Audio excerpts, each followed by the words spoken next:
네, 지도로 보는 문명사 이야기, 아프가니스탄의 과거와 현재라는 제목으로 한번 준비를 해봤습니다. 여러분이 아시는 것처럼 8월 말부로 미군이 아프가니스탄에서 철수를 했죠. 그리고 지금 한 달쯤 지났는데 여전히 꽤 혼란이 일어나고 있습니다. 그런데 미군이 철수한 이후 정권을 잡은 사람들은 파슈툰족 탈레반이라는 사람들이고요. 이들은 수도 카불을 중심으로 정권을 잡았다. 이런 게 중요한 이슈일 수 있고요. 자, 그러면 아프가니스탄 지도를 보시면 이렇습니다. 나라가 평평하지가 않아요. 중앙에 거대한 힌두쿠시 산맥이 지나갑니다. 이 산맥은 해발 3,000m에서 6,000m까지 되는 거대한 산이고요. 동쪽에는 세계 지붕이라 불리는 파미르 고원이 있습니다. 아프가니스탄 흔히 문명의 길목이라는 얘기를 많이 해왔는데 사실은 그 길목이 되기에는 여러 가지가 어려운 곳이기도 합니다. 근데 카불이라고 하는 지금 수도는요, 서투르키스탄 지역에서 인도로 넘어가는 중요한 길목이었던 건 분명합니다. 이 길을 통해서 알렉산드로스도 여기를 지나갔고요. 징기스칸도 여기를 지나서 인도까지 넘어갔다가 인도에서는 도저히 싸움을 못하겠다. 그래서 다시 돌아갔던 그런 곳이기도 합니다. 그리고 아프가니스탄에 대해 이야기할 때 꼭 잊지 말아야 할 것은 이 나라는 다민족 국가고 절대 힘을 가진 민족이 없다는 사실입니다.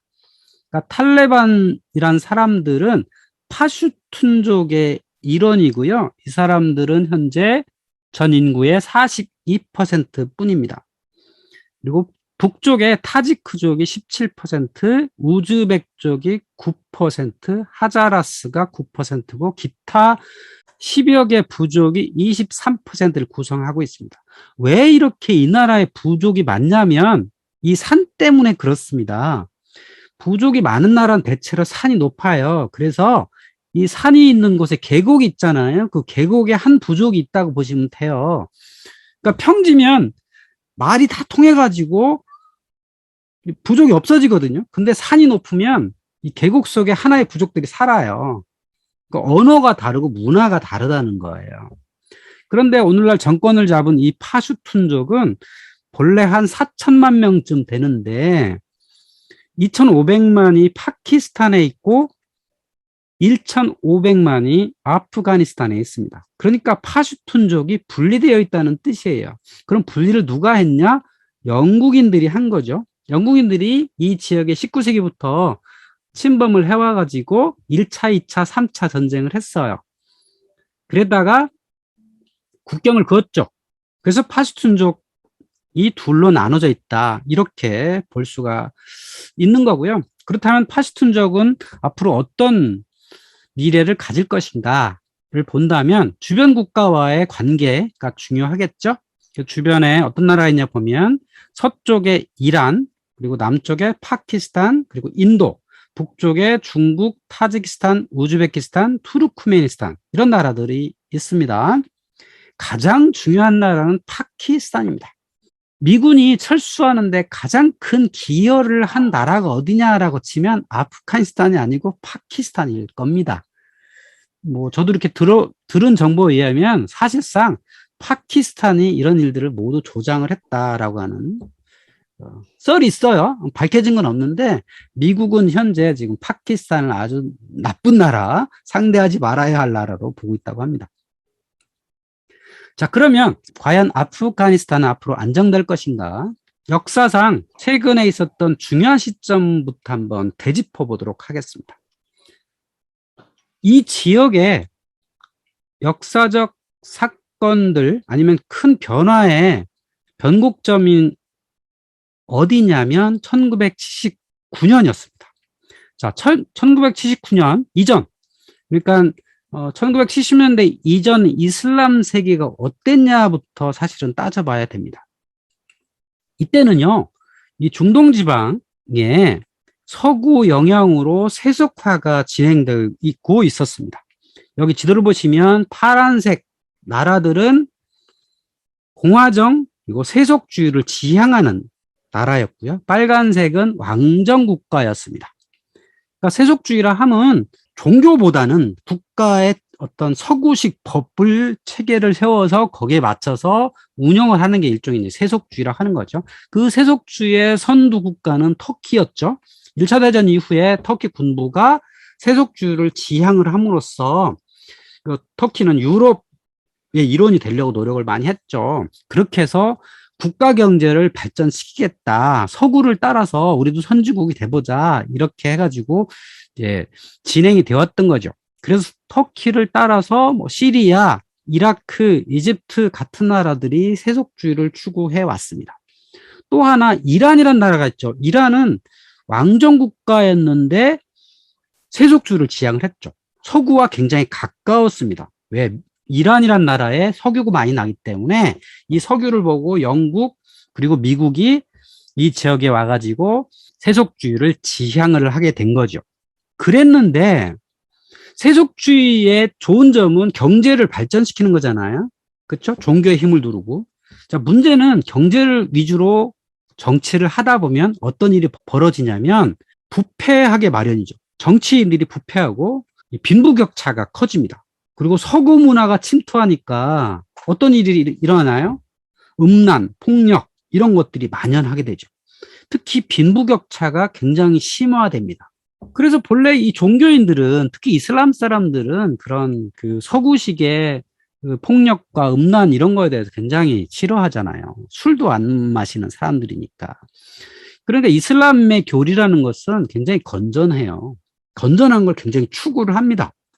그런데 이 세속주의를 지향하는 이 터키, 시리아, 이란, 이집트 이런 정권을 보니까 도저히 이거를 볼 수가 없는 거예요. 그래서 그 이슬람 종교인들 중심으로 이슬람의 근본으로 돌아가야 된다.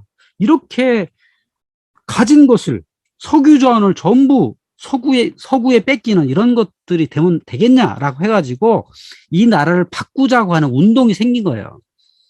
그게 이슬람 부흥주의 운동입니다. 그래서 나라를 서구식 법이 아닌 샤리아라고 하는 이슬람법에 근거한 정치 체제를 만들자라고 하는 종교 운동 그리고 이데올로기예요. 그것이 이집트에서 먼저 생기기 시작했는데 이게 무슬림 형제단이라고 하는 겁니다. 정치 이데올로기예요. 이렇게 서구를 지향을 하다 보면 가진 자와 못 가진 자가 이렇게 분리가 된다. 라고 해가지고 이거를 좀 개혁을 해보자라고 하는 계몽단체로 시작을 했는데 그거의 원조는 사이드 쿠투비라고 하는 사람이 이제 사실 온건하게 정치운동을 하게 된 거죠. 그런데 문제는 정치운동을 해도 아무런 변화가 없는 거죠. 그래서 여기서 이제 과격해지기 시작합니다. 특히 이스라엘 같은 데서 계속 그 팔레스타인 사람들 억압하고 힘으로 누르잖아요. 그럼 여기 이제 반발하는 게 생기죠. 그 반발이 바로 테러리즘이라는 거죠. 사실 엄밀하게 말하면 테러리즘은 약자가 수행할 수 있는 최후의 수단입니다. 그러니까 강자가 누르지 않으면, 강자가 군사력으로 누르지 않으면 테러리즘은 발생하지 않습니다. 그러니까 테러리즘이 있다. 그러면 저쪽에 강자가 있다. 이렇게 생각하시면 되죠. 그러니까 여기 강자라고 하는 서구 세력이 있는 거죠. 그러니까 서구에 맞서는 이슬람주의 운동. 이것이 단체화 해가지고 이제 만들어지기 시작합니다. 가장 대표적인 게 이집트에 있는 무슬림 형제단이었죠. 그러니까 원래 무슬림 형제단은 굉장히 온건했어요. 왜냐하면 이집트에는 직접적으로 군사적 위험이 없으니까. 그런데 이 팔레스타인 같은 데는 이스라엘이라고 하는 군사 강국이 있잖아요. 특히 뒤에 미국이 있는 이런 나라가 있다 보니까 이거에 피해를 입는 사람들 있죠. 그 팔레스타인 사람들은 지속적으로 피해를 입으니까 이 사람들은 테러리즘으로 과격해질 수밖에 없는 거예요. 그 테러리즘 단체가 가자 지구에는 하마스라는 이름을 가진 거고 레바논에는 헤즈볼라라는 이름을 가지고 있어요. 헤즈볼라는 시아파 계열 이런 단체고 가자 지구는 하마스는 팔레스타인의 가자 지구에서 하는 팔레스타인의 이슬람주의 운동 단체인 거죠. 그런데 국제적으로 움직이는 단체가 또 하나 있어요. 알카에다라고 하는 단체입니다. 그러니까 헤즈볼라나 하마스 같은 경우에는 오로지 이스라엘과 싸우기 위해서 만들어진 단체라면 알카에다는 이 중동 지방 조금 더 범위가 큰 중동 지방, 예를 들어 아프가니스탄, 방글라데시, 또 수단, 이런 데까지 조금 더 확장된 곳에 그 서구가 이렇게 압제하는 여기에 이 핍박받는 이 무슬림들이 좀 더 일떨쳐 일어서자 여기에 좀 도움을 주고 싶다라고 나오는 사람들이 이제 알카에다인 거죠. 그래서 이 알카에다나 하마스 이런 사람들이 주로 뭐 테러리즘에서 한다고 하는 게 이제 지하드라고 하는 거잖아요. 근데 원래 지하드는 이슬람 전파를 위해서 이슬람교도에게 부과된 종교적 의무예요. 우리 전도 이런 거 똑같은 거예요. 전도인데 건전한 전도가 있고 좀 과격한 전도가 있겠죠. 그래서 뭐 펜에 의한 전도, 마음으로 전도하는 이런 것도 있는데 지배에 의한 칼에 의한 것도 있다. 이것도 사실은 일종의 지하드였다. 근데 20세기 이후에 이것이 변화됩니다. 왜? 19세기 말부터 20세기까지 서구가 이 중동 지방에 본격적으로 들어오잖아요. 그래서 국경을 마음대로 긋잖아요. 팔레스타인, 시리아, 이라크, 레바논 이런 데를 마음대로 긋고 이러다 보니까 서구인들의 침략에 대응하기 위해서 이게 좀 더 과격해지는 거죠. 그래서 이제 아프가니스탄은 무자헤딘, 헤즈볼라, 하마스 이런 단체들이 나오게 된 거고 알카에다 오사마 빈 라덴이라는 아주 유명한 사람이 창설한 알카에다가 이렇게 이제 등장하게 된 겁니다. 그러니까 이런 그 성전, 지하드 이런 단체들이 만들어진 가장 큰 이유는 뭐냐면 서구인들이 들어와서 이 땅을 핍박을 하면서 그런 하는 과정에 요 내부에 있는 어떤 권력자들 이 사람들이 이 외세와 결탁을 해가지고 그 부를 다 가져가는 거죠. 부패하게 되고 또 석유이권을 전부 다 가져가게 되고 여기에서 발생한 빈부격차, 하층민들 이런 사람들을 뭔가 좀 회복할 수 있게 도와주자라고 하는 게 이런 지하드가 생긴 큰 원인이라고 이제 할 수 있겠죠. 70년대까지 그렇게 왔는데 결정적으로 이 변화의 계기가 있었던 게 1979년에 있었던 이란 혁명입니다. 자, 이란이라는 나라를 보면 전형적인 서구화 세속주의를 지향을 했어요. 왕정인데 불구하고.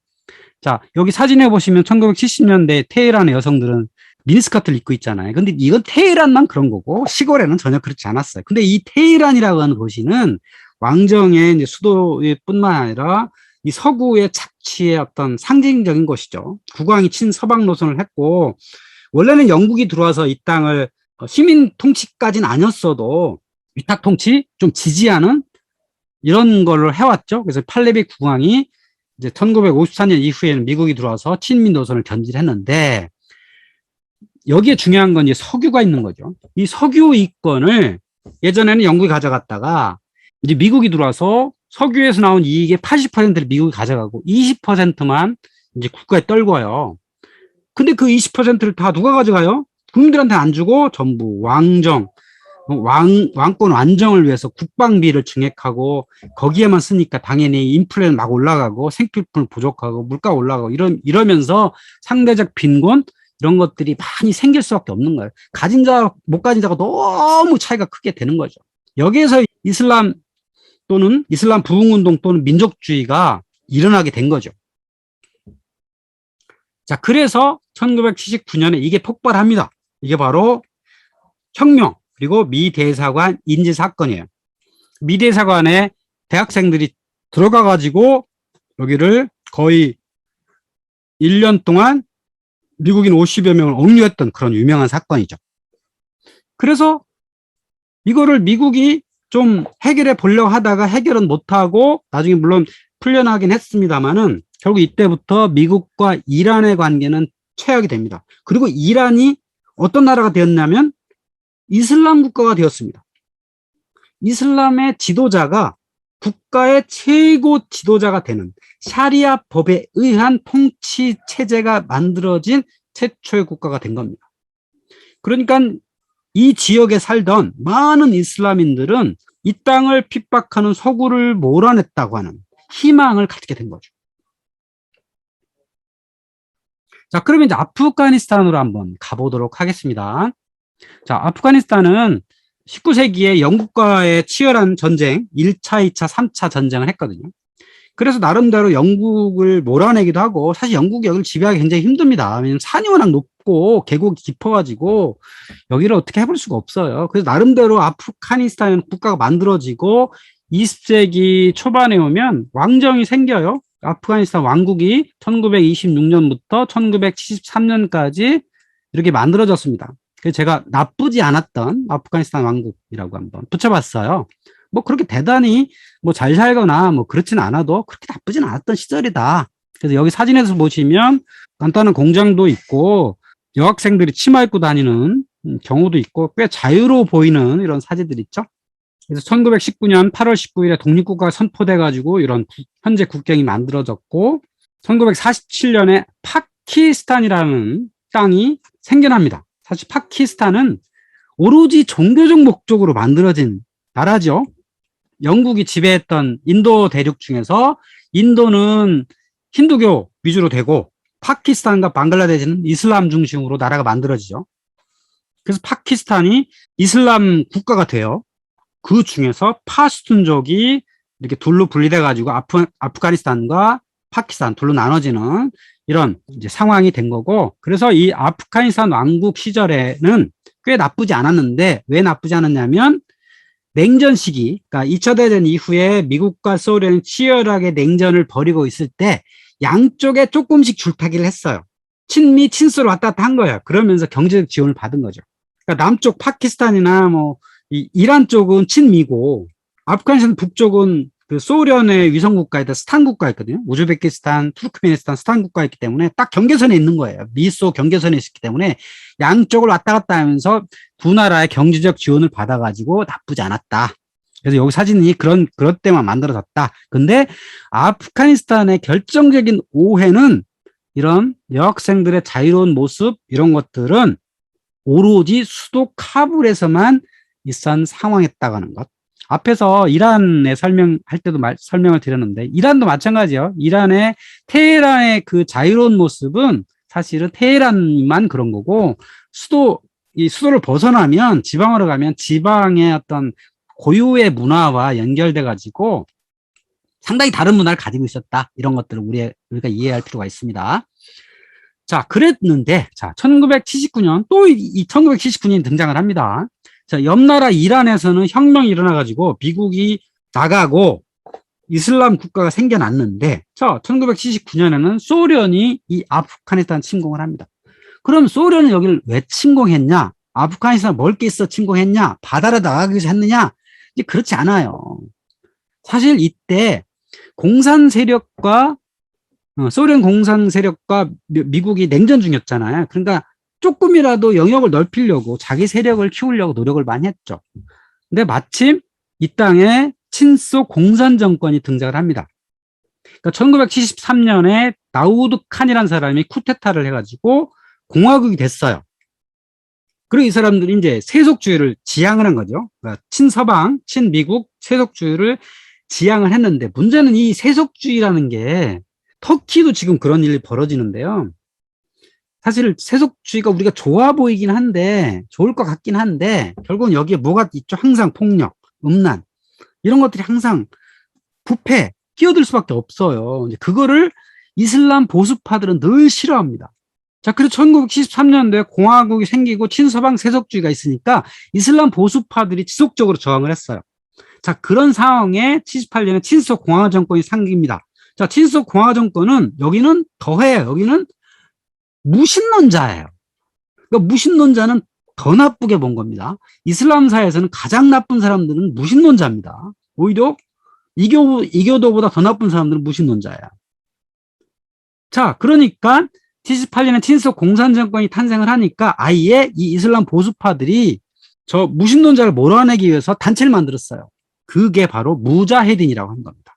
반정부 무자헤딘이 등장을 해가지고 공산주의 세력을 몰아내자라고 하는 게 이제 나가지고 공산 정권이 무너지기 직전이에요. 그때 1979년에 이르러서 소련은 이 공산 정권을 보호하기 위해서 아프가니스탄에 들어왔던 거죠.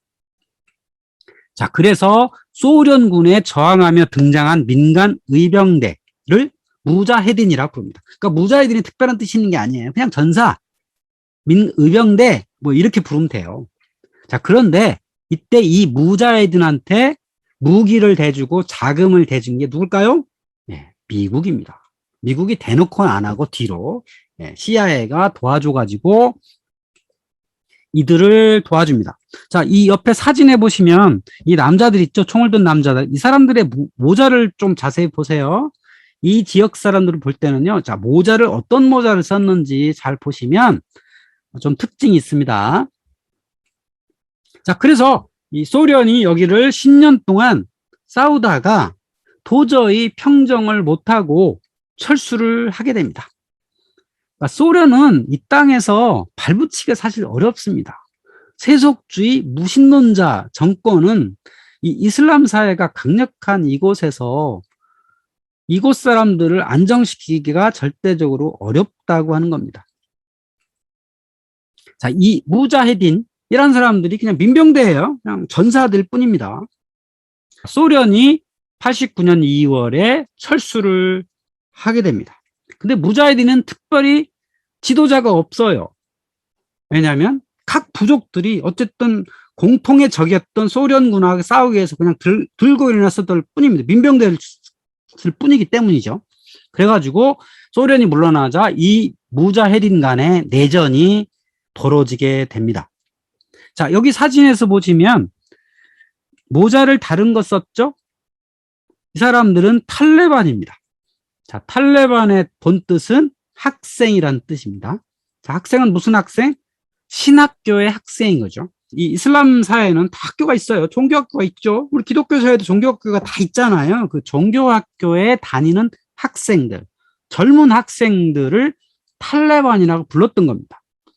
근데 파슈툰족 내의 학생들인 거죠. 그러니까 이 사람들이 젊으니까, 젊은 남자들이니까 이 사람들이 소련이라고 하는 공동의 적을 물리치기 위해서 들고 일어나서 싸웠고, 자, 소련이 물러가니까 탈레반 사람들 또는 저 북쪽의 사람들, 타직 쪽 사람들, 우즈벡 쪽 무자헤딘, 여러 무자헤딘 단체가 많은데 이 사람들이 서로 내전을 합니다. 그러다가 5년, 그러니까 아니죠, 7년을 했네요. 7년 동안 내전을 해가지고 탈레반이 승리를 합니다. 탈레반이 가장 유리했겠죠. 왜? 파슈툰족이 42%니까. 가장 많은 인구를 갖고 있는 파슈툰족 탈레반이 승리를 하고 이들이 카불 정권을 획득을 하게 됩니다.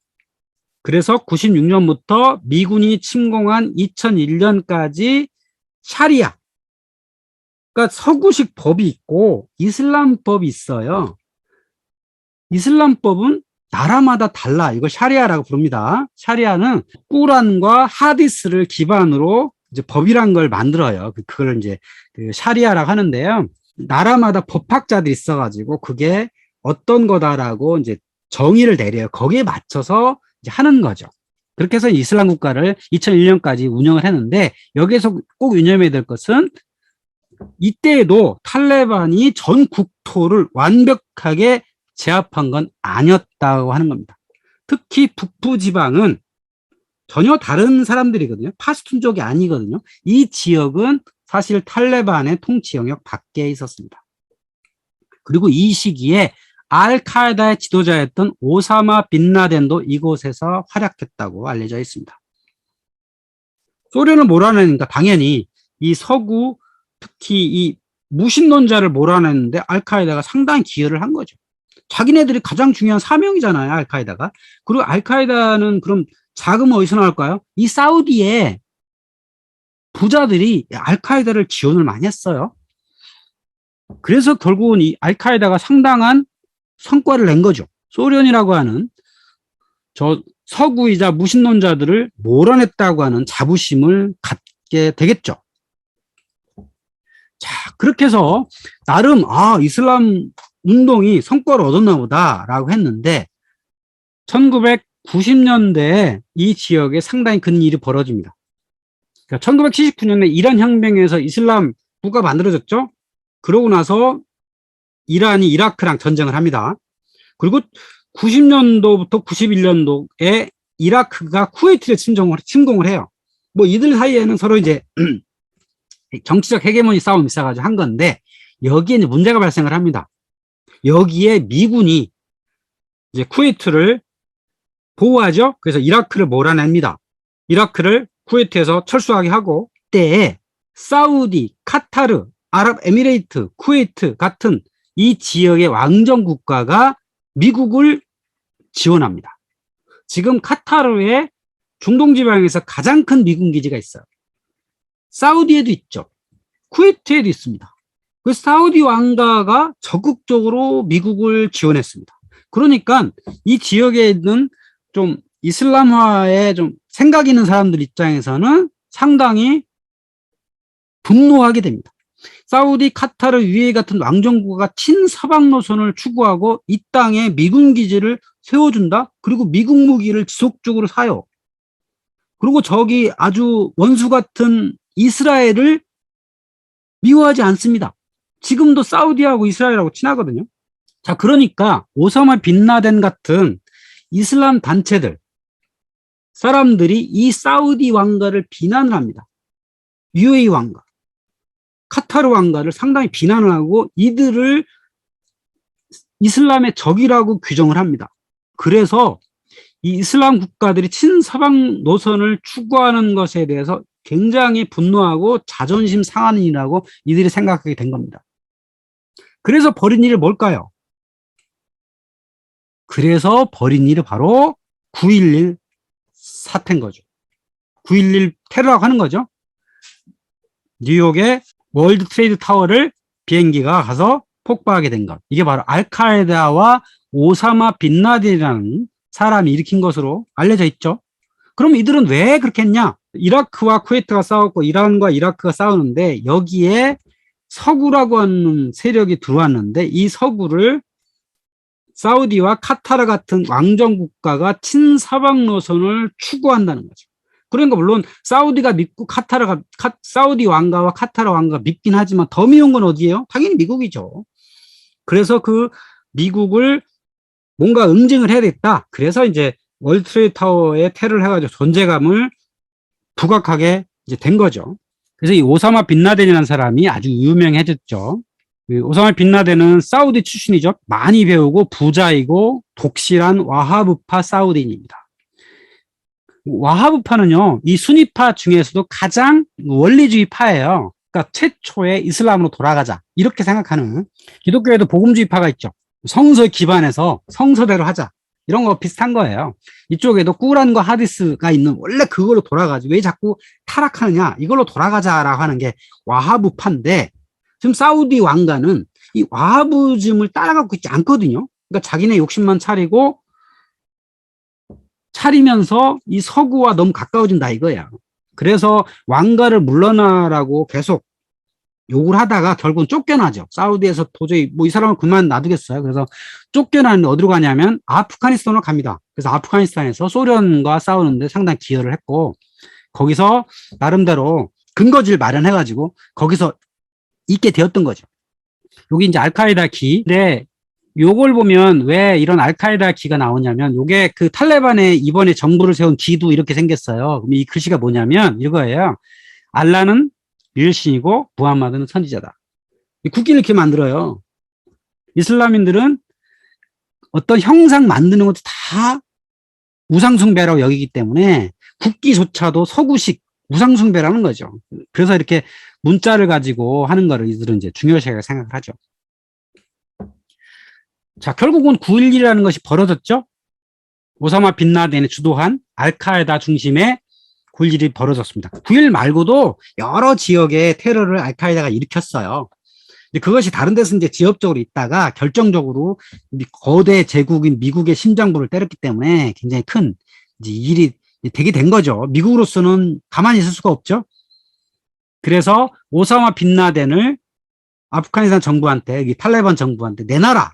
그랬더니 탈레반 정부가 내줄 리가 없죠. 자기랑 전쟁을 같이 했던 사람들이 사람인데 어떻게 내주겠어요. 그리고 내 형제다. 나는 우리 땅에 온 손님인데 도저히 내줄 수가 없다라고 하니까 미국에서 그만 놔둘 수가 없겠죠. 그래서 결국 전쟁이 벌어지죠. 2001년 9월 11일 날 테러가 일어났고 한 달 후에 10월에 아프가니스탄을 침공을 합니다. 명분은 뭐였냐면 오사마 빈라덴을 잡겠다라고 해가지고 미국이 아프가니스탄 침공하게 되죠. 그러고선 1년 후에 파키스탄 아보타바드에서 빈라덴을 사살합니다. 1년 동안이나 이 사람이 미군의 추적을 피한 거예요. 결국은 파키스탄에 도와주지 않으면 불가능한 거죠. 그래서 이때부터 미국이 이 파키스탄을 아주 미워하기 시작했어요. 근데 파키스탄은 어떻게 할 수가 없어요. 왜? 아프가니스탄에 들어가려면 파키스탄을 거치지 않으면 힘들거든요. 아프가니스탄은 항구가 없는 나라니까 오로지 비행기로만 가거나 육로로 가려면 이 파키스탄을 들어갈 수밖에 없는데 서쪽은 이란이기 때문에 말이 아예 안 되고 동쪽은 파키스탄인데 파키스탄이 믿긴 하지만 어쩔 수 없이 파키스탄에 들어가서 이렇게 했던 거죠. 자, 결국은 미국은 여기서 20년 동안이나 헤매다가 지난달 8월에 이제 철수를 하게 된 거죠. 자, 그렇다면 미국이 20년간을 이곳을 침공을 했는데도 제압하지 못한 이유가 뭘까요? 정리해보면 세 가지가 있습니다. 첫 번째는 이 아프가니스탄이라는 사람들은 외세가 워낙 많이 들어와서 이 지역을 건드렸기 때문에 외세는 저항이 상당히 많습니다. 근데 그 외세들이 다 서구예요. 처음엔 영국이었죠. 그 다음에 소련이었죠. 그 다음에 미국이었잖아요. 다 서구입니다. 그러니까 아주 특히 더 싫어하죠. 자, 두 번째는 자연 지리적 요건이에요. 이 땅이 평평했으면 이라크처럼 단박에 평정이 됐겠죠. 물론 지금도 뭐 미군이 이라크를 완벽하게 평정한 건 아니지만 어쨌든 자연 지리적 조건이 상당히 크죠. 또 미군이 여기를 전쟁을 계속할 이유를 상실했죠. 도덕적 이유를 상실했습니다. 이 오사마 빈라덴을 10년 전에 잡았는데 더 싸워서 뭐 하겠어요. 여기 뭐 먹을 떡도 없는데. 그러니까 2011년 5월에 오사마 빈라덴을 사살했으면 그 이후에 철수를 했어야 되는데 미적미적 하다가 결국 못하게 된 겁니다. 결국은 오사마 빈라덴이 죽은 이후에 미군의 전쟁 의의는 이제 사라지게 된 거죠. 괜히 10년 동안 더 전쟁을 하고 있었다라고 볼 수가 있겠습니다. 자, 이제 현실로 돌아옵니다. 과거 역사는 그랬고, 자, 2021년 8월 30일 이제 미군은 떠나고 새 정부가 이렇게 구성되었다라고 이제 공표를 합니다. 자, 과연 탈레반은 정치를 잘 할 것인가? 특히 탈레반 정치의 관건은 이겁니다. 포용적 정치를 할 것인가입니다. 자, 앞에서 설명드린 것처럼 아프가니스탄은 다민족 국가를 그랬죠? 파슈툰족 42%, 북쪽의 타지크족이 17%, 또 우즈벡족이 9%, 하자라스라는 사람들이 9%, 기타가 23%다. 그런데 이 전쟁에 승리한 것은 파키스탄의 지원이 절대적이다. 근데 파키스탄은 파슈툰족과 친하다. 그렇다면 과연 나머지 민족들과 어떻게 화합을 할 것인가가 가장 중요한 관건이라는 겁니다. 자, 그러면 나머지 족속들은 어떤가 한번 보죠. 종족의 특성을 보여주는 얼굴들입니다. 여러분들은 이 남자와 여자들이 쓴 모자에 주목하시면 됩니다. 이슬람 사람들 뿐만 아니라 과거의 종교인들은 다 머리에 뭔가를 썼어요. 그게 종교의 특성입니다. 불교인들은 머리를 깎았죠. 이게 다 특성이 있는 거예요. 자, 아프가니스탄 사람들 보면 가장 많은 사람들은 탈레반. 자, 탈레반에 쓴 모자. 저건 터번이죠. 색깔 있는 터번을 씁니다. 그리고 우즈벡족 노인 있죠. 쓴 게 좀 다릅니다. 판지시르 지도자 마수드 주니어. 이 사람이 쓴 모자가 있죠. 아까 무자헤딘이라는 거에 제가 사진을 보여드렸는데 그 무자헤딘에 쓴 모자들이 이겁니다. 그럼 이 사람들은 어디 사람들이냐? 북쪽 사람들입니다. 파키스탄 북쪽과 아프가니스탄 북쪽에 거주하는 사람들이 이런 모자를 씁니다. 근데 이 지역의 가장 독특한 존재는 하자라족입니다. 9%를 차지하고 있는데요. 이들은 몽골리안 혈통입니다. 과거에 몽골족이 이쪽으로 침입을 했을 때 남겨놓았던 후손들입니다. 근데 이들은 몽골족 얼굴을 했을 뿐만 아니라 시아파입니다. 탈레반이 가장 싫어하는 건 무신론자, 그 다음에 시아파입니다. 물론 서구, 뭐 기독교인도 싫어하겠죠. 내부에 있는 사람 중에 가장 싫어하는 사람들이 하자라족입니다. 이 사람들을 사실 탈레반이 정권을 잡았던 96년도부터 2001년까지 이들을 상당히 많이 살해를 했고 핍박을 했습니다. 과연 탈레반이 이들하고 얼마나 포용적으로 갈지는 물음표입니다. 왜냐하면 아프가니는 국가보다 민족이 더 앞선 사람들입니다. 국가의식이 별로 없습니다. 이 땅이 이렇게 국가라고 만들어진 건 19세기 중반 이후예요. 그리고 그들은 여전히 민족 중심으로 살아왔습니다. 미군 침공 이전에 5차례나 내전의 경험이 있습니다. 물론 19세기 이전에도 내전이 있었겠죠. 여러 민족들이 여기 지나가면서 싸웠을 텐데 19세기 중반부터 하나의 나라가 만들어지면서 누가 이 나라에 헤게몬을 실 거냐를 가지고 지속적으로 내전을 했다는 거죠. 또 카불 북부, 여기 지도에 보시면 카불이라는 수도가 있죠. 수도 위에 바그람이라는 미군 공군 기지가 원래 있었고요. 그 위에 판지시르라고 하는 빨간색 라인 있잖아요. 여기 판지시르 계곡인데 지금 마수드 주니어라는 사람이 여기서 저항 중입니다. 여기 지금 상황이 어떤지 알려지지 않고 있어요. 자, 근데 여기 지도 그림에서 보시면 이 바그람 공군기지의 평지가 잠깐 나오고 그 이후 이 뒤편에는 거의 뭐 3,000m에서 5,000m 되는 산지입니다. 그리고 이 지역은 타지크족의 영역입니다. 그러니까 파슈툰족이 이쪽을 완벽하게 정벌을 한다 치더라도 이 사람들이 과연 복속이 될까요? 네, 복속되기가 쉽지가 않다는 겁니다. 그래서 이 나라의 중앙에 있는 힌두쿠시 산맥 북쪽은 전혀 다른 파슈툰족이 아닌 사람들이 살기 때문에 이 이북 지역은 통치가 쉽지 않을 거라고 보여집니다. 그러니까 이 총으로서 제압은 할 수 있을지 모르지만 완벽하게 통치는 어렵다. 그런데 과연 이들과 어떻게 화합을 해나갈지 그건 아무도 모른다 이겁니다. 자, 여러분들 관심사가 있죠. 아프간 여성들은 자유로워질 수 있을까? 예전의 사진처럼 미니스커트 입고 다닐 수 있을까? 이런 거에 대한 이야기가 굉장히 많아요. 근데 사실 미군 철수 이전에도 여성들이 자유롭게 활동하고 자유롭게 교육받았던 건 오로지 카불뿐이었다는 겁니다. 미군이 이 땅을 공격하고 있던 20년 동안에도 지방은 여전히 굳건한 이슬람 사회였다는 겁니다.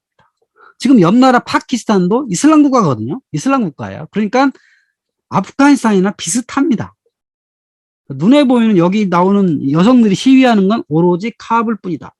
그러니까 카불을 지금 탈레반이 점령을 해가지고 여기 사는 여성들의 지위가 조금 바뀌었겠죠. 그래서 이 자유를 잃은 건 수도 거주하는 1%의 여성뿐이다.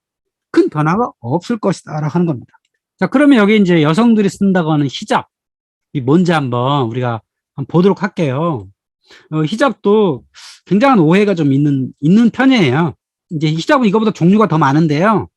대략 4가지로 한번 정리해 봤어요. 히잡 있고, 차도르가 있고, 니캅 있고, 부르카가 있죠. 그래서 히잡은 머리만 가리는 정도, 차도르는 검은색 옷을 입고 얼굴을 내놓은 거, 니캅은 눈만 내놓고 검은색 옷을 입어야 된다. 부르카가 가장 심한 건데 이게 눈 있는 곳에 망사 있어가지고 앞이 보이도록 이 정도 하는 그러는 거죠. 근데 이 히잡보다 조금 더 자유로운 게 이란 여성들이에요. 그러니까 이 히잡이라고 하는 거를 법으로 강제하는 나라는 지구상에 이란밖에 없습니다. 나머지 나라는 샤리아에 의해서 관습적으로 하는 거고, 또 그 샤리아도 해석하기 나름이니까 나라마다 그 법학자 해석에 따라서 여러 가지를 선택할 수 있는데, 여기 이제 아프가니스탄은 조금 더 보수적이라고 하셨겠죠. 그렇다면 히잡이 원래 목적이 뭐였느냐? 이거죠. 남편 이외의 사람을 유혹하거나 신체를 가리라고 명시했다. 신체를 가려라. 신체의 중요한 부위를 가려라 라고 꿀에 나옵니다. 근데 이거를 중요한 부위가 어디냐? 이게 이제 관건인 거죠. 그럼 중요한 부위가 몸 전체다 라고 하면 니캅이나 부르카를 입어야 되는 거고요. 그래서 이런 경우에 이제 이런 옷의 형태가 다르게 나왔다고 하는 겁니다. 근데 이 터키 사람들이 상당히 세속주의를 이제 지향을 하잖아요. 그래서 터키 사회에서는 이 부르카의 경우에는 저걸 어떻게 사람한테 입히냐, 이거 너무 미개한 습관이다, 이렇게 비난하기도 한다 그래요. 그런데 이 히잡이라는 게 일반적인 용어는 영어로 하면 베일이라고 하는 거예요. 근데 이 베일은요 상당히 많은 사회에서 씁니다. 지금도 이슬람 사회만 베일을 쓰는 게 아니라는 겁니다. 아미시라고 하는 이 종교 일종의 신규 집단이죠. 불교에서도 이런 걸 쓰죠. 물론 보통 때는 안 쓰고 특별한 행사에서 쓰죠. 캐톨릭에서는 극명하게 쓰죠. 캐톨릭 수녀, 여기 두루즈파, 또 캐톨릭 보통 여성도 미사할 때 쓰죠. 이런 문화가 계속 이어져 온 거예요. 많은 사회에서 이런 베일을 씁니다. 그래서 히잡 또는 베일은 이슬람의 독점이 아니다라고 합니다. 고대 유대 사회에서 결혼한 여자들은 외출할 때 반드시 수건을 써야 됐다. 카톨릭 수녀들의 경우 세속적인 사치와 회원 끊어버린다는 의미. 그러니까 이슬람 여성들은 알라와 1대1 소통하는 관계예요. 그러니까 카톨릭의 수녀도 당연히 하나님과 1대1 관계잖아요. 그러니까 당연히 머리를 가려야 된다는 겁니다. 고린도전서의 11장에 보면 이게 나와요. 어떠한 여자든지 머리를 가리지 않고 기도하거나 예언하면 자기의 머리를 부끄럽게 하는 것입니다. 그러니까 바울이 여자들은 머리를 가려라 라고 한 겁니다. 이걸 지킬 거냐 안 지킬 거냐의 차이지, 이 시대에는 다 그래왔고 19세기 20세기를 거치면서 많은 사회에서 이걸 좀 벗고 종교 활동에서만 쓰는 경향이 있는데, 이제 이슬람사에서는 뭐 종교 활동과 일반 활동이 구분되지 않으니까, 하루에 5번씩 기도하는 사회니까 이거를 이제 뭔가 머리에 쓰는 이런 것들이 관행적으로 내려오고 있는 거죠. 그리고 그 관행이 어떤 수준이냐라고 하는 거를 이제 나라마다 다르다고 하는 겁니다. 그리고 남자들도 씁니다. 이 사진을 볼 때, 요 이슬람사회, 중동사회, 뭐 아랍사회를 볼 때 남자들이 뭘 썼다면, 아, 저 사람이 상당히 종교적인 사람이다. 아니면 좀 나이 드신 분들이 쓰는 경향이 있죠. 요즘 젊은 사람들은 많이 안 씁니다. 근데 남자들도 반드시 씁니다.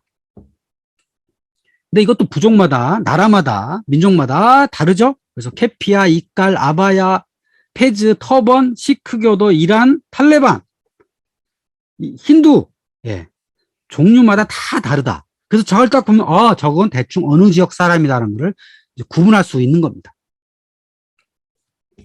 남성도 복장 규정이 있습니다. 가장 중요한 건 여자나 남자나 몸매를 드러내면 안 된다라고 합니다. 이것도 지키거나 말거나죠. 머리에는 적절한 모자를 써야 된다. 그렇죠? 아까 종교마다, 지역마다 다른 모자를 쓴다 그랬죠? 또 하나, 바지 단기를 짧게 해야 된다. 긴 바지 입으면 안 됩니다. 이게 겸손의 표현이다 라고 하는 거고요. 목욕탕에 가더라도 허리 아래부터 무릎 위는 가려야 한다. 그러니까 절대로 모두 다 벗고 목욕탕에 들어가는 건 안 된다라고 합니다. 남성 수영복도 있습니다.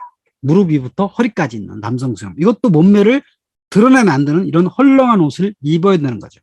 그래서 여기 탈레반 남성의 모습을 딱 보면 전형적인 샤리아를 가장 엄격하게 지키는 모습이라고 할 수 있죠. 머리에는 파슈툰족 터번을 썼고요. 수염을 자르지 않습니다. 옷은 몸매를 드러나지 않게 했고요. 바짓단을 짧게 했죠. 이게 바로 독실한 남성 무슬림을 보여주는 겁니다. 자, 그러면 지금 아프가니스탄은 어떻게 될 것이냐? 가장 중요한 건 경제 아니겠어요? 사실은 가장 중요한 건 백성들을 잘 먹고 살게 해주는 게 지도자의 첫 번째 책무겠죠. 물론 국방의 의무가 첫 번째 거고, 국방은 이미 이제 외세를 몰아냈으니, 자, 두 번째는 이제 배고프지 않게 해야 되겠죠. 그래서 여기 탈레반 대변인 자비훌라가 이런 말 했다 그러죠. 우리는 어떠한 마약도 생산하지 않을 것. 왜? 이때까지 이 탈레반이 미군과 싸울 수 있었던 원동력은 이 나라에서 생산하는 아편 때문이었습니다. 전 세계 아편의 85%가 아프가니스탄에서 생산했고, 이 아편을 통해서 만들어진 돈을 가지고 미국과 싸웠습니다. 2019년 탈레반이 마약으로 전 세계에서 21억 달러를 벌었다고 하는 겁니다. 이런 돈이 없으면 어떻게 무기를 조달을 해가지고 미국과 싸웠겠어요. 밀이나 보리 심는 것보다 양귀비를 심는 게 훨씬 더 이익이니까 이렇게 전쟁을 했던 겁니다. 자, 문제는 이거를 양귀비를 계속 심고 마약을 다른 나라에 수출하면 다른 나라 가만히 있겠어요? 완전 통제할 거 아니에요. 그러니까 이런 이제 우리는 마약 생산하지 않겠다라고 주장을 한 거죠. 근데 문제는 과연 이 양귀비를 다 버리고 이제 밀이나 다른 작물을 심어서 경제를 살 수 있겠느냐? 이미 오랜 전쟁으로 농업은 다 쑥대밭이 됐고 오로지 살아남은 건 양귀비뿐인데 이걸 버리고 어떤 걸로 경제를 살 것인지, 이게 관건인 겁니다. 자, 두 번째 할 일은 이제 국제관계 변화죠. 과연 국제적으로 어떻게 변화할 것인가? 자, 한번 따져보죠. 자, 주변 지역을 보면 가장 가까운 나라는 파키스탄이죠. 파키스탄은 탈레반, 아니 파슈툰족을 공유하기 때문에 가까울 수밖에 없는 거고, 이 파키스탄이 지속적으로 지원했기 때문에 미군을 몰아낼 수 있었다라고 하는 게 일반적인 썰이니까 파키스탄 가장 친할 거고, 가장 적대시하는 나라는 이란입니다. 왜? 이란은 시아파니까. 옛날부터 이 파슈툰족은 이란 시아파들을 가장 많이 싫어했고, 그 시아파 사람들이 지금 난민이 돼가지고 이란으로 많이 갔어요. 이 아프가니스탄을 도와줄 나라는 파키스탄인데, 파키스탄도 뭐 경제적으로 그리 여유로운 나라는 아니죠. 그 다음에 나라가 인도인데, 과연 인도와 얼마나 친해질 수 있겠느냐. 근데 인도는 또 파키스탄이 방해를 하면 가까워지기 현실적으로 쉽지가 않아요. 근데 여기 하나 키워드가 있어요. TAPI, 타피 가스관이라는 가스관 프로젝트가 있는데요. 이건 2016년도에 추진했던 프로젝트인데요. 투르크메니스탄 나라가 있죠. 투르크메니스탄 나라는 가스전이 굉장히 크게 있습니다. 근데 이 나라가 육지 가운데 있어요. 다른 나라 수출해야 되는데 이게 관건이에요. 그래서 이 투르크메니스탄의 가스를 파키스탄과 인도에 공급하는 프로젝트가 2016년부터 추진되었습니다. 근데 그러려면 아프가니스탄을 지나가야 돼요.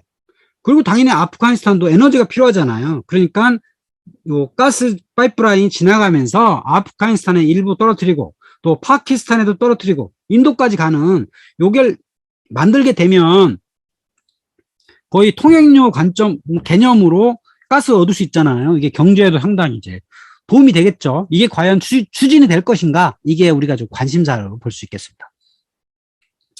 또 한국 사람들이 가장 관심을 뒀던 주제는 이거죠. 과연 중국하고 어떻게 될 거냐? 과연 중국에 연결되는 아주 작은 땅이 있죠? 와칸 해랑이라고 하는 그 묘하게 생긴 땅입니다. 영국이 여기에 국경을 이렇게 그으면서 러시아랑 국경이 맞닿기 싫다라고 해가지고 여기다가 와칸 해랑이라는 곳을 아프가니스탄 영토로 만들어버렸어요. 그래서 여기 중국하고 딱 만나요. 아주 좁은 땅을 해가지고 만나는데, 그래서 사람들은 저 와칸 해랑을 통해서 중국과 연결해가지고 여기에 무슨 고속도로라도 만들어지지 않겠느냐라고 하는 그 이상한 생각을 하신 분들 꽤 많은데, 여기 사진에 보시면 와칸 해랑 여기는요 완전히 4,000m, 5,000m의 산이에요. 여기다 무슨 길을 놔요. 갈 수가 없어요. 아무 의미 없는 얘기를 하시더라고요. 러시아하고 영국하고 서로 안 만나려고 이렇게 만들어 놓은 거라 그게 길이 될 수가 없는 곳이거든요. 그러니까 길을 만들 수가 없습니다. 그래서 이게 아프가니스탄과 이 중국과 이어 있는 건 별로 의미가 없고, 사실 파키스탄과 중국이 오래전부터 친밀한 관계거든요. 그래서 여기 그 1대1로의 프로젝트를 파키스탄과 중국이 지금 진행 중이죠, 여전히. 그래서 중국에서 파키스탄으로 가는 고속도로, 그다음에 파이프라인을 만들려고 시도를 해요. 근데 문제는 여기도 파미르 고원이에요. 여기도 4,000m, 5,000m 고지예요. 여기도 아직도 길이 없습니다. 길이 있긴 한데 아주 좁아요. 거의 뭐 2차선 도로 있긴 한데 쉽지 않습니다. 그리고 중국과 파키스탄은 오래전 친밀 관계이기 때문에 아프가니스탄을 연결하려면 파키스탄을 연결해가지고 자연스럽게 영향력으로 행사가 가능하다. 그리고 아프가니스탄은 솔직히 말해서 먹을 게 별로 없는 땅입니다. 중국이 굳이 아프가니스탄하고 친하게 지내서 뭘 가져올 게 별로 없죠. 또 반대로 탈레반이 중국에 있는 신장 위구르의 독립운동에 도움을 주지 않을까? 이런 여러 사람들의 의견이 있죠. 이걸 들어보신 분은 많을 거예요. 자, 그러면 탈레반 신장 위구르 지역에 있는 이 위구르 사람들한테 도움을 줄까요? 제가 보기에는 어려울 거다. 왜? 아프간 사람들과 신장 위구르에 있는 사람들과는 사실은 전혀 다른 사람들입니다. 오로지 종교만 같다는 것뿐. 위구르인들은 투르크계고요. 아프간인은 이란계입니다. 언어가 통하지 않습니다. 사실 신장 위구르는 위구르만 있는 게 아니에요. 위구르인이 한 40%, 또 키르키즈인, 또 카자흐인, 주로 투르크족 사람들이에요. 그러니까 아프가니스탄의 파시툰족하고는 아무런 인연이 없습니다. 이슬람 사람들끼리 서로 친하다고요? 그렇지 않습니다. 그냥 형제국이라고 부를 수는 있지만 이 경우에는 서로 도와줄 그럴 이유가 사실 없고요. 그러니까 파스툰족이 이그레인을 도와야 할 이유가 사실은 하나도 없고요. 파스툰족도 탈레반은 그럴 역량도 없습니다. 지 먹고 살기 바쁜, 앞으로 어떻게 살아야 될지도 깜깜한 사람들이 외부인을 도와줄 역량은 사실은 전혀 없습니다. 물론 알카이다라고 하는 국제적 조직이 이 위구르인들한테 도움을 줄 수 있을지 모르겠지만 쉽지 않습니다. 왜? 이미 신장 위구르는 중국의 한족들한테 이미 점령이 되었기 때문에 머릿수로 한족이 훨씬 더 많습니다. 그러니까 여기 독립운동은 이미 끝났어요. 그러니까 그들이 심하게 핍박을 받기 때문에 좀 저항을 하는 건데 현실적으로 쉽지가 않다. 그리고 탈레반 또는 파시툰족이 위구르 사람들한테 도움을 줄 여력이 전혀 없다. 직고가 석자기 때문에 자기들 해결에 바쁠 거다. 이렇게 봅니다. 그래서 결론, 마지막에 이겁니다. 과거 치열하게 전개되었던 5번의 내전처럼 아프가니스탄은 내전이 벌어질 가능성이 훨씬 더 높습니다. 제가 알자지라 방송을 봤더니 거기서 보기에도 내전이 일어날 것이다 라고 예측을 많이 하고 있더라고요. 왜냐하면 이 나라는 하나의 나라로 만들어지기에는 너무 조건이 나쁩니다. 중앙에 높은 산지가 있고요. 북쪽 사람들과 남쪽 사람들은 언어가 통하지 않고 문화가 전혀 다릅니다. 탄지, 이슬람, 무슬림이라는 거 외에는 하나의 나라로 만들어지기에는 너무 무리가 있는 그런 곳이다 라고 하는 거고요. 이 탈레반 정권의 가장 큰 과제는 경제 문제입니다. 양귀비 외에는 국가의 경제에 돌아갈 만한 것이 없습니다. 근데 양귀비를 팔아가지고 국제사회에 비난을 받으면서 계속 운영되기 쉽지 않을 거고요. 또 농업이 망가졌기 때문에 이걸 어떻게 일으켜서 할 것이냐.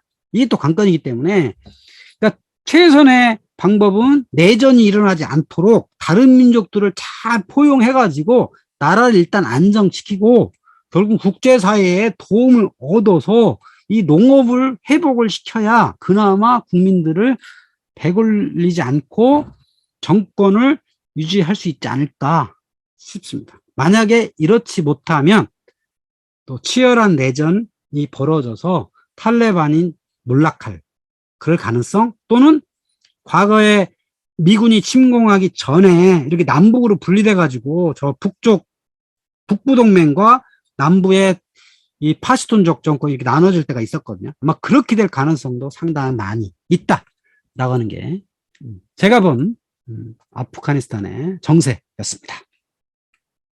여기까지입니다.